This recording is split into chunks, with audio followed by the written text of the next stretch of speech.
নমস্কাৰ বন্ধু বান্ধৱীসকল, মই নমিতাই আপোনালোক সকলোকে মোৰ ইউটিউব চেনেল অসমীয়া ব্লগ চেনেলটোলৈ আপোনালোক সকলোকে স্বাগতম জনাইছোঁ। আৰু এইটো মোৰ ফাৰ্ষ্ট ব্লগ ভিডিঅ'। আশা কৰোঁ চাই ভাল পাব ভিডিঅ'বিলাক আৰু মোক উৎসাহ জনাব, আগুৱাই নিয়াত সহায় কৰিব। মই শাৰদীয় দুৰ্গা পূজাৰ মহাষ্টমীৰ দিনাখনেই শিৱসাগৰৰ এখন শক্তিপীঠ দেৱালয়, শ্ৰী শ্ৰী ৰামকাপীঠ দেৱালয় তাতে গৈছিলোঁ আৰু তাতে মই কেইটামান ভিডিঅ' ক্লিপ আনিছিলোঁ আৰু ভাবিলোঁ সেইকেইটা আপোনালোকৰ লগত শ্বেয়াৰ কৰোঁ বুলি। আৰু কেমেৰাৰ সন্মুখত প্ৰথম কথা কৈছোঁ, সেইবাবে অলপ নাৰ্ভাছ লাগিছে। যি কি নহওক, ভিডিঅ'টোৰ মাজলৈ আগবাঢ়ো নহ'লে, আহক দেৰি নকৰোঁ।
এই ভাগ হ'ল দেওঘৰীয়া বৰনামঘৰ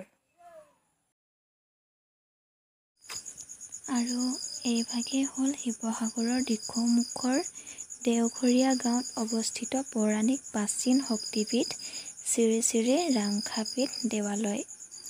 জানিব পৰা মতে মহাদেৱ শিৱৰ পত্নী সতীক যেতিয়া বিষ্ণুৰ সুদৰ্শন চক্ৰই ছেদ কৰিছিল, তেতিয়া দেৱী সতীৰ বুকুৰ পৰা নাভিৰ অংশ এই ৰামকাপীঠ দেৱালয়ত পৰিছিল আৰু দেৱালয়খনত বহু বছৰ ধৰি শাৰদীয় দুৰ্গা পূজা পালন কৰি অহা বুলি স্থানীয় লোকৰ পৰা জানিব পাৰিছিলোঁ। আৰু এই পূজাত বলি বিধানৰ লগতে বৈদিক নীতিৰে মূৰ্তিৰ পৰিৱৰ্তে দেৱীৰ বিগ্ৰহক পূজা কৰা হয়। বৰ বিশেষ নাজানো এই বিষয়ত, যদি কোনোবাই জানে কমেণ্ট কৰি জনাবলৈ নাপাহৰিব আৰু ভিডিঅ'টো শেষলৈকে চাব বুলি আশা ৰাখিলোঁ। লগতে যদিহে ভিডিঅ'টো চাই ভাল পায় তেন্তে লাইক, কমেণ্ট, শ্বেয়াৰ আৰু ছাবস্ক্ৰাইব কৰি কাষত থকা বেল আইকনটো ক্লিক কৰি অল কৰি ৰাখিব, যাতে মই দিয়া ভিডিঅ'বোৰ আপলোড কৰাৰ লগে লগে আপোনালোক সকলোৱে উপভোগ কৰিব পাৰে। আহক তেনেহ'লে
এইটো হৈছে মূল মন্দিৰ।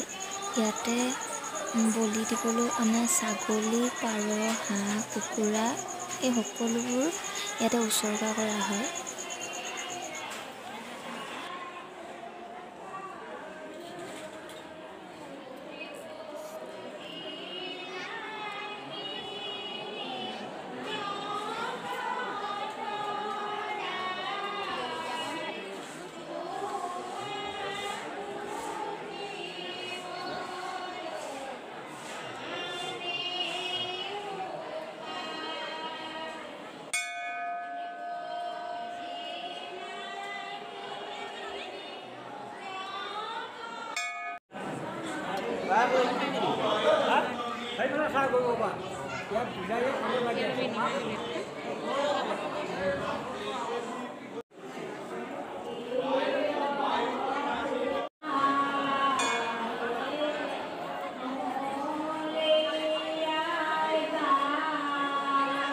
এয়া হৈছে মূল মন্দিৰৰ পিছৰ ভাগ। ইয়াতে প্ৰসাদ তিয়াই থোৱা আছে। তাতে প্ৰসাদৰ এইটো ভোজনি কৈছে, এনেকৈ বনাই থোৱা আছে।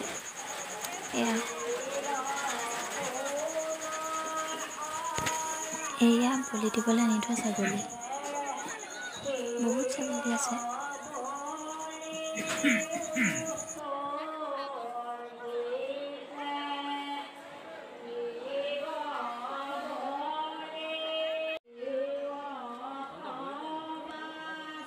আৰু ইয়াতে খোৱা বোৱাৰ ব্যৱস্থা কৰিছিল।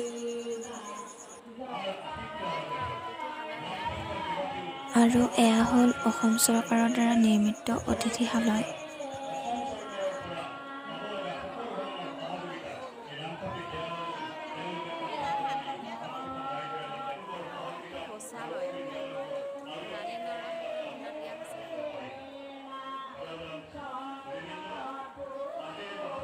শিৱসাগৰ জিলা পৰিষদৰ মাননীয় উপসভানেত্ৰী ৰেখা কলিতা বাইদেউৰ উত্তৰোত্তৰ কামনা কৰিছোঁ আৰু তেখেতক সেৱা ধৰিবৰ বাবে আমি অনুৰোধ জনাইছোঁ। আৰু ইমানতে আমাৰ এই অনানুষ্ঠানিক সভাখন ব্ৰহ্মপুত্ৰ বুলি ঘোষণা কৰিছোঁ। ধন্যবাদ।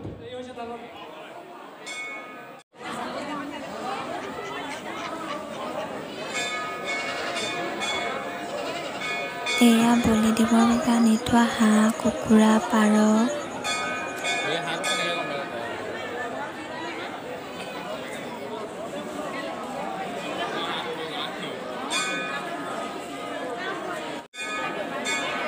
শৰাই সঁফুৰা আৰু বলি বিধানৰ তালিকা প্ৰস্তুতৰ বাবে আমি যিসকলক দায়িত্ব অৰ্পণ কৰিছিলোঁ তেখেতসকলক আমি অনতিপলমে আমাৰ লগত যোগাযোগ কৰিবলৈ অনুৰোধ জনাইছোঁ।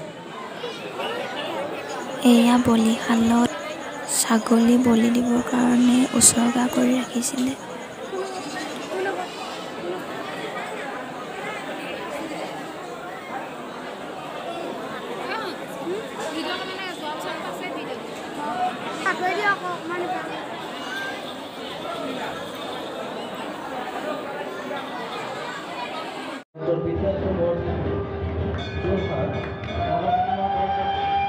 এয়া বলি দিয়া দৃশ্য।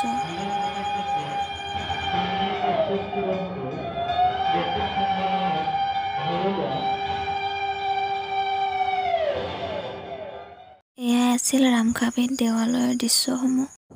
ভৰলুমুখ তিনিআলি দুৰ্গা পূজাৰ মণ্ডপ।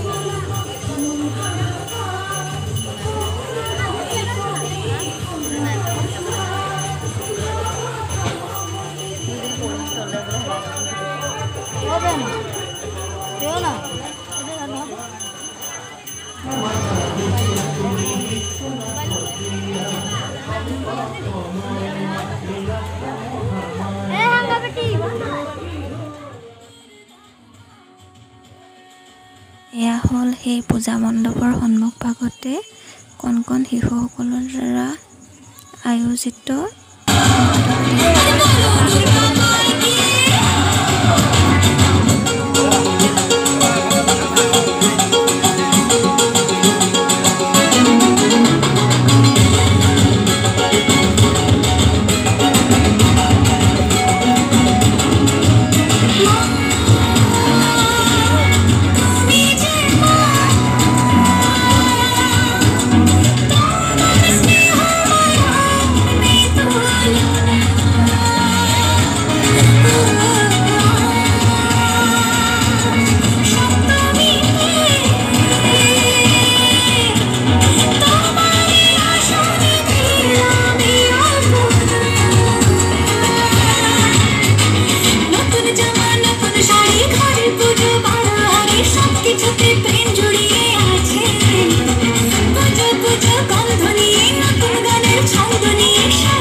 কাকতে বহুবাই ময়না পিঠা মিঠা ছেলে সমাজ ৰাতি দুপৰলে ময়না কেঁচা কেঁচা মদ